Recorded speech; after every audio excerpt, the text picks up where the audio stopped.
નમસ્તે વિદ્યાર્થી મિત્રો, હાર્દિક સર એકેડમીની યુટ્યુબ ચેનલમાં આપ સૌનું ખૂબ ખૂબ સ્વાગત છે. આજનો જે વિડીયો છે એમાં આપણે ચર્ચા કરશું 11મી ફેબ્રુઆરીના તમામ અગત્યના કરંટ અફેર. વિડીયો શરૂ કરું એ પહેલા તમે આપણી એન્ડ્રોઇડ એપ્લિકેશનમાં જોડાઈ શકો છો. આ નંબર ઉપર વોટ્સએપ મેસેજ કરશો હાય હેલો કોઈ પણ, તો પણ તમને આપણી એન્ડ્રોઇડ એપ્લિકેશનની લિંક મળી જશે. સાથે સાથે જૂના કરંટ અફેરમાંથી કેટલું પૂછાયું એની પ્રૂફ સાથેની પીડીએફ પણ આવશે. 2 મેસેજ ઓટોમેટિક આવી જશે તમે હાય હેલો કરશો એટલે. ઉપરાંત ડિસ્ક્રિપ્શન તમે ચેક કરશો આ યુટ્યુબના વિડીયો નીચે, તો એમાં પણ તમને આપણી લિંક મળી જશે એન્ડ્રોઇડ એપ્લિકેશનની. ક્લિયર? આ બધા જ વિડીયોની પીડીએફો તમને જોઈતી હોય ઓકે, તો એ ત્યાં મળી જશે. યુટ્યુબમાં વિડીયો નહીં હોય પણ એ બધી પીડીએફો છે, મહિના પ્રમાણે પણ હશે, દિવસો પ્રમાણે પણ હશે, વીક પ્રમાણે પણ હશે. કન્ટેન્ટ બધામાં સરખું જ હશે. ચાલો શરૂ કરીએ આજનો વિડીયો. 11મી ફેબ્રુઆરીનો કરંટ અફેર. સૌથી પહેલો ક્વેશ્ચન, હાલમાં જ બ્લેક સ્વાન સમિટ ઇન્ડિયા 2026નું આયોજન છે ભારતના કયા રાજ્યમાં કરવામાં આવેલું છે? તો બ્લેક સ્વાન સમિટ ઇન્ડિયા છે આ હાલમાં જ થઈ છે ઓડિશાના ભુવનેશ્વરમાં આનું આયોજન કરવામાં આવેલું છે.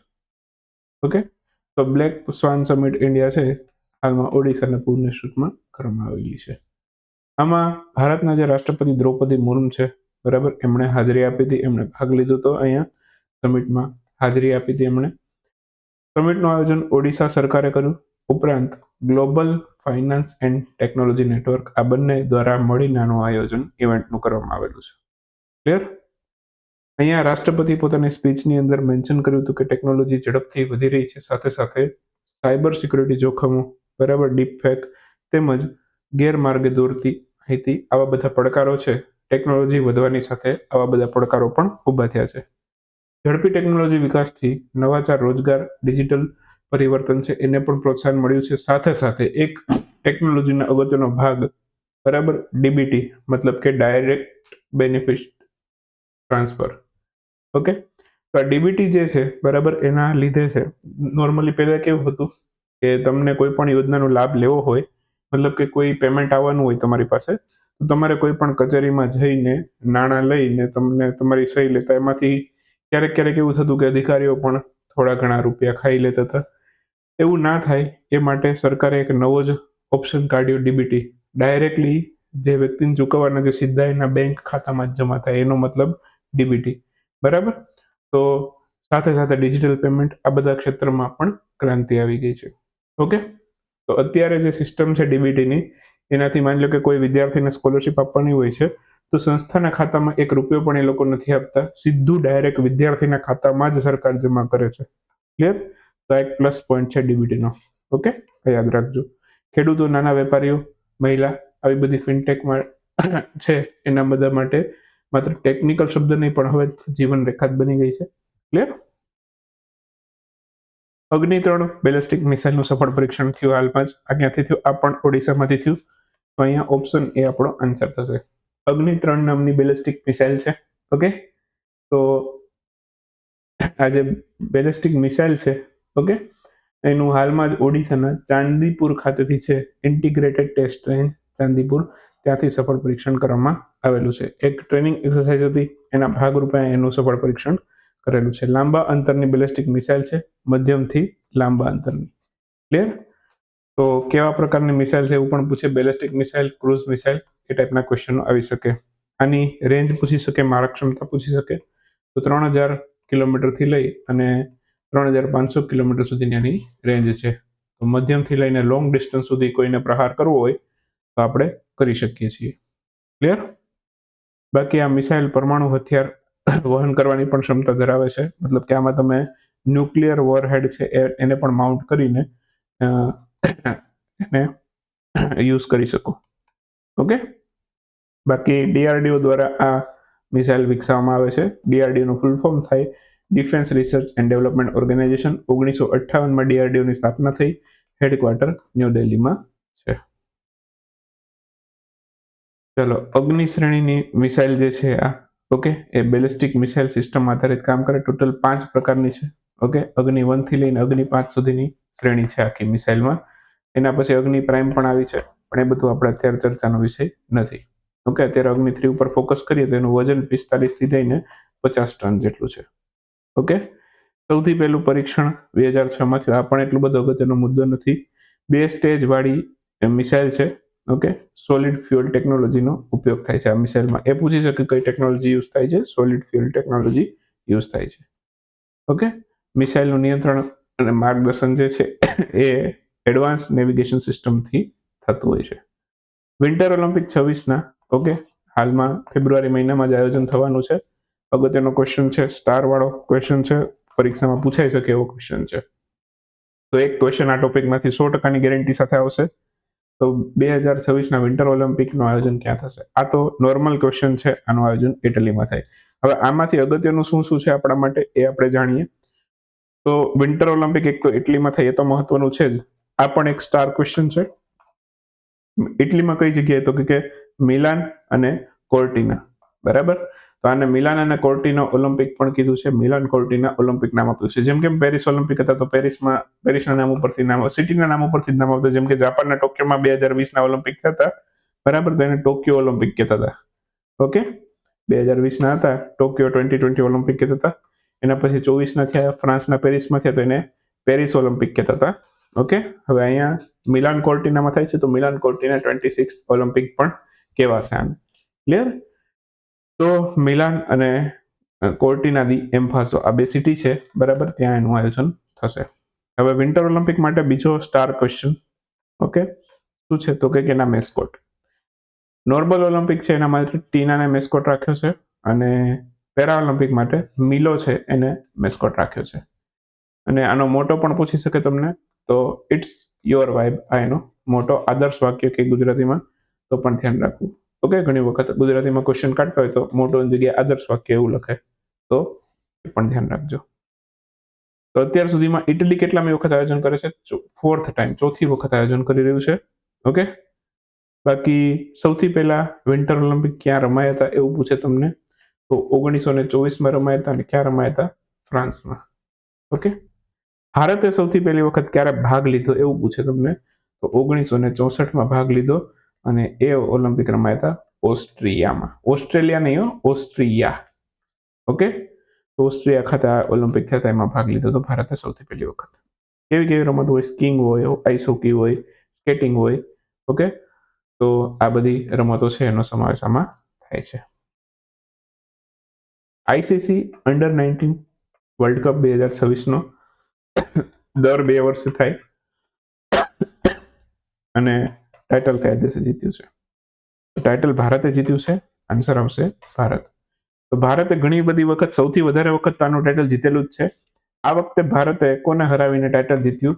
તો કે ઇંગ્લેન્ડ છે, બરાબર, ઇંગ્લેન્ડને હરાવી અને ટાઇટલ જીત્યું છે. અને જેવા તેવા રને નહીં, 100 રનથી પરાજય આપીને ઇંગ્લેન્ડને ભારતે આનું ટાઇટલ જીત્યું છે. આઈસીસી અંડર 19માંથી જ ખેલાડીઓ છે એ આગળ જતા છે, બરાબર, એ ભારતીય ટીમમાં સિલેક્ટ થતા હોય છે. એનું શ્રેષ્ઠ ઉદાહરણ છે વિરાટ કોહલી. એ અંડર 19માં પહેલા રમતા હતા, સારા પરફોર્મન્સના કારણે એમને ભારતીય ટીમમાં સ્થાન મળ્યું. તો આઈસીસી લેવલની ટુર્નામેન્ટ હોય જેમાંથી આપણે ભારતના સારા સારા ખેલાડીઓ મળે છે. ક્લિયર? તો અહીંયા ભારતે ટાઇટલ જીત્યું છે. ફાઇનલમાં ઇંગ્લેન્ડને હરાવ્યું, 100 રનથી હરાવ્યું. છઠ્ઠું ટાઇટલ હતું અત્યાર સુધીમાં. કેટલું હતું? છઠ્ઠું ટાઇટલ હતું. ક્યારે ક્યારે જીત્યો? તો કે 2000માં, 2008, 12, 18, 22 અને હાલમાં 2026માં ટાઇટલ જીત્યું છે. ક્લિયર? બાકી ટુર્નામેન્ટનું આયોજન આઈસીસી પોતે જ કરે છે, India international cricket council. Okay, 1909માં ની સ્થાપના થઈ હતી. યુએઈના અબુધાબીમાં હેડક્વાર્ટર આવેલું છે. ક્લિયર? કન્ફર્મ કરજો, લગભગ 1909 જ છે. કન્ફર્મ કરી લેજો છતાંય. ઓકે, આઈસીસીની સ્થાપના. ક્લિયર? હેડક્વાર્ટર તો સાચું છે. ઓકે, બાકી દર 2 વર્ષે આયોજન થાય છે. ઓકે, અને ભાગ લેવા માટે 19 વર્ષ કરતા અંડર 19 છે એટલે ઉંમર 19 વર્ષ કરતા ઓછી હોવી જોઈએ. ચાલો બસ આટલું જ છે, બાકી પૂરું થઈ ગયું. મહિલા પ્રીમિયર લીગ WPL, ઓકે, 2026ની હતી. આમાં કઈ ટીમ છે એને ટાઇટલ જીત્યું છે? તો મહિલા પ્રીમિયર લીગનું ટાઇટલ છે આરસીબી જીત્યું છે, રોયલ ચેલેન્જર બેંગ્લોરે. અહીંયા ઓપ્શન બી આપણો આન્સર બનશે. હાલમાં જ મહિલા પ્રીમિયર લીગનું સમાપન થઈ ચૂક્યું છે. આરસીબી એટલે કે રોયલ ચેલેન્જર બેંગ્લોરે ટાઇટલ જીત્યું છે. ફાઇનલમાં કોને હરાવ્યું? તો કે દિલ્હી કેપિટલને હરાવ્યું.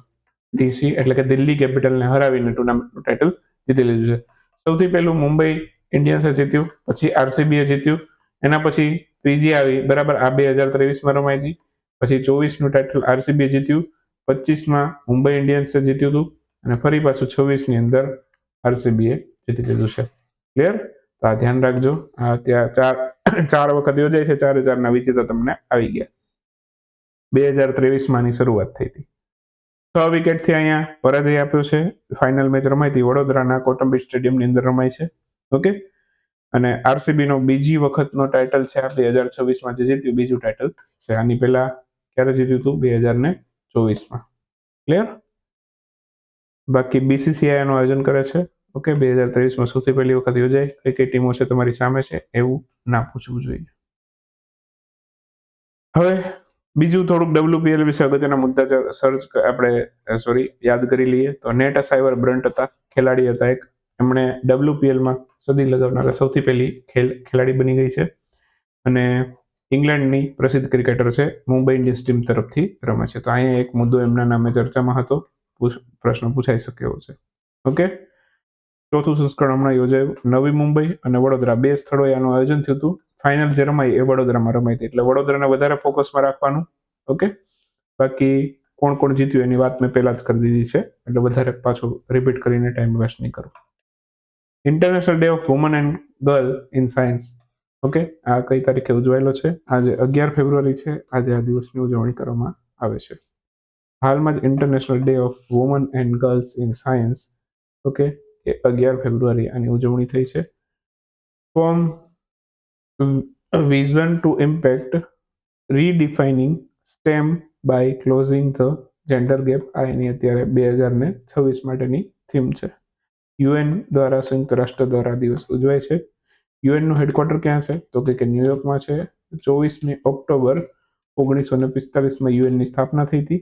ઓકે, અને આ જે દિવસ છે international day of woman and girl in science એ 2026માં સૌથી પહેલી વખત ઉજવાયેલો. 26 નહીં, 16, 2016. વિશ્વ યુનાની દિવસની ઉજવણી કઈ તારીખે થઈ? પહેલી વાત, યુનાની દિવસની એક કોન્ફરન્સ થવાની છે, મેઇન ઇવેન્ટ આની જે થવાની છે. ઓકે, એ ક્યાં થવાની છે? એ થવાની છે મુંબઈમાં, મહારાષ્ટ્ર ખાતે. ઓકે, તો આવતીકાલે એક ક્વેશ્ચન એક્સ્ટ્રા લઈશ આના રિલેટેડ, વન લાઇનરમાં પણ લઈ લઉં, અથવા લાગશે તો ડિસ્ક્રિપ્ટિવ તો લેવા જેવું છે નહીં. એક વાક્યનો ક્વેશ્ચન છે ખાલી કે ભાઈ આ જે યુનાની દિવસની જે સ્પેશિયલ કોન્ફરન્સ છે એ ક્યાં યોજાઈ હતી? મહારાષ્ટ્રના મુંબઈમાં યોજાઈ હતી. તો આ ક્યારે ઉજવાય છે? આ 11 ફેબ્રુઆરીએ ઉજવાય છે. આન્સર આવશે 11 ફેબ્રુઆરી. યુનાની દિવસ 11 ફેબ્રુઆરી ઉજવાય છે. થીમ છે innovation and evidence in Unani practice. Okay, તો આ એની થીમ છે. બાકી હકીમ અજમલ ખાન છે, એમની જન્મ જયંતિને આપણે યુનાની દિવસ તરીકે ઉજવીએ છીએ. ઓકે, યુનાની ચિકિત્સા પદ્ધતિ મુખ્યત્વે કયા દેશ સાથે સંકળાયેલી છે એવો પણ ક્વેશ્ચન પૂછે તો ગ્રીક સાથે સંકળાયેલી છે. 2017થી આપણે યુનાની દિવસ ઉજવતા આવ્યા છીએ. ઓકે, હકીમ અજમલ ખાન નવી દિલ્હી ખાતે જામિયા મિલિયા યુનિવર્સિટીની સ્થાપના પણ કરવામાં આવી તેમના દ્વારા, અને ભારતીય રાષ્ટ્રીય કોંગ્રેસના 18મા અધ્યક્ષ પણ તે હતા. આ પણ એમના વિશે યાદ રાખવા જેવી માહિતી છે. ઓકે, આજનો વિડીયો છે ને, એમ કહું ને તો બહુ જ અગત્યનો છે. આ વિડીયોની આખી પીપીટીને હું 5 સ્ટાર આપું છું. આમાંથી એકાદ બે ક્વેશ્ચન તમારી પરીક્ષામાં હશે જ. ઓકે, તો તમે પીડીએફ કે પેડ આપણે જે હાર્ડ કોપી છે મંગાવી હોય તો ત્યાં તમે આ 11 ફેબ્રુઆરી ઉપર 5 સ્ટાર મૂકી દેજો. આમાંથી એકાદો ક્વેશ્ચન 100%ની ગેરંટી સાથે હશે. બરાબર? હું લખીને આપું છું. બરાબર? લખીને તો નહીં પણ બોલીને તો કહું જ છું. બરાબર? આમાંથી એકાદો ક્વેશ્ચન 100% આવશે, કેમ કે આજના દિવસમાં એક અગત્યના ક્વેશ્ચન આવ્યા છે. ઓકે, રક્ષા મંત્રી રાજનાથસિંહ એમના દ્વારા માઉન્ટ એકાન ગયા માટે સંયુક્ત અભિયાન કયા દેશમાં શરૂ કરવામાં આવ્યું છે? આ પણ અગત્યનો ક્વેશ્ચન છે. આર્જેન્ટિનામાં શરૂ કરાવ્યું છે રક્ષા મંત્રી રાજનાથસિંહે. હાલમાં જ પોતાની જાતને પ્રથમ મહિલા નેતૃત્વ વાળો ઔદ્યોગિક પાર્ક આ કયા રાજ્યમાં શરૂ થયો છે? તો પ્રથમ મહિલા નેતૃત્વ વાળો ઔદ્યોગિક પાર્ક આ કર્ણાટકમાં શરૂ થયો છે. આન્સર આવશે કર્ણાટક. 16 વર્ષથી ઓછી ઉંમરના બાળકો માટે સોશિયલ મીડિયા પર પ્રતિબંધ લગાવનાર દેશ કયો છે? જો અગાઉ તમે કેમ જ કહેશો કે અહીંયા ફ્રાન્સ જવાબ આપે, કેમ કે તમને પહેલા મગજમાં બેસી ગયું કે ફ્રાન્સ એનો જવાબ આવે, પણ હમણાં સ્પેને પણ આવું જ કર્યું છે. એટલે સ્પેન અને ફ્રાન્સ બંને ઓપ્શન ઉપર ફોકસ કરજો. કઈ રીતે એક્ઝામમાં પૂછે છે, બરાબર, કેમ કે આ બે દેશોએ 16 વર્ષના બાળકો પર સોશિયલ મીડિયા ઉપર પ્રતિબંધ લગાવ્યો છે યુઝ કરવા માટે. તો સ્પેને પણ લગાવ્યો છે, ફ્રાન્સે પણ લગાવ્યો છે, બરાબર. અગાઉ ફ્રાન્સે લગાવ્યો હતો, એના પછી સ્પેને લગાવ્યો છે. એટલે હાલની તારીખમાં તો આ બે દેશોએ પ્રતિબંધ લગાવ્યો છે. એટલે ઓપ્શન કઈ રીતના આપે એના ઉપર ધ્યાન રાખવાનું. દુનિયાનો સૌથી મોટો પ્લાસ્ટિક પ્રદર્શનીઓમાંથી એક પ્લાસ્ટ ઇન્ડિયા 26 એ ક્યાં શરૂ થઈ? આ નવી દિલ્હીમાં શરૂ થઈ છે. અમિત શાહે ભારત ટેક્સીનો શુભારંભ ક્યાંથી કરાવ્યો? એ પણ નવી દિલ્હીમાંથી કરાવ્યો છે. 2025ના રોજ ઉજવવામાં આવેલ રાષ્ટ્રીય મતદાતા દિવસની થીમ શું હતી? My vote, my India, my vote આ એની થીમ હતી. ચર્ચામાં રહેલ ધોલપુર કરોલી ટાઈગર રિઝર્વ છે, ઓકે, કયા રાજ્યમાં આવેલું છે? આ રાજસ્થાનની અંદર આવેલું છે. આઈઓસીએ ઈરાનની પ્રથમ મહિલા સભ્ય તરીકે કોને પસંદ કર્યું છે? તો સરિયા અગાઈ હાજી આગા છે, એમને પસંદ કરવામાં આવેલું છે. પ્રથમ મહિલા સભ્ય બન્યા છે આઈઓસીની. અને કયા દેશની? તો કે ઈરાનની પ્રથમ મહિલા સભ્ય. ક્વાલકોમે 2 નેનોમીટર સેમિકન્ડક્ટર ચિપનું અનાવરણ ક્યાંથી કર્યું? કર્ણાટકના બેંગ્લોરથી કર્યું. અને કયા રાજ્યની મહિલાએ પેરા થ્રોબોલ નેશનલ 26 ગોલ્ડ મેડલ જીત્યો છે? તો આ ઝારખંડની મહિલા આન્સર આવશે, ઝારખંડ. તો બસ આ સાથે 11 ફેબ્રુઆરીનો વિડીયોને રજા આપીએ. મળીએ 12મી ફેબ્રુઆરીનો વિડીયોમાં. આજનો વિડીયો બહુ અગત્યનો છે. શાંતિથી ટેસ્ટમાં પણ સારો સ્કોર કરજો. 30માંથી તમને મિનિમમ 28 તો આવવા જ જોઈએ. 1-2 ક્વેશ્ચન ચાલશે કદાચ ખોટા પડે તો, પણ મિનિમમ 28 આવવા જોઈએ. 28થી નીચે સ્કોર જાય તો ફરી વખત ટેસ્ટ અટેન્ડ કરવાની. જ્યાં સુધી 28ની ઉપર સ્કોર ના જાય ત્યાં સુધી તમારે ટેસ્ટ અટેન્ડ કરવાની છે. અનલિમિટેડ અટેમ્પ્ટ છે. કોઈ પણ કોર્સ લીધો હોય આપણો, દરેકની અંદર અનલિમિટેડ અટેમ્પ્ટ જ હશે ટેસ્ટમાં. શાંતિથી ટેસ્ટ આપો, બરાબર, અને સ્કોર સારો કરજો આ ટેસ્ટમાં 11 ફેબ્રુઆરીમાં. ક્લિયર? ચાલો રજા લઈએ, મળીએ.